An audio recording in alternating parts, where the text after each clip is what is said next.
You shall never surrender. You shall never give up on your dreams.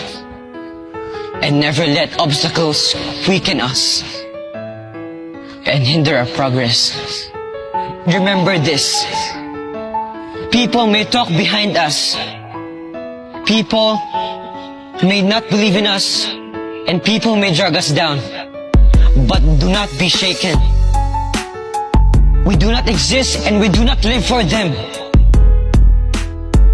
Because we live for the people who have faith and believe in us.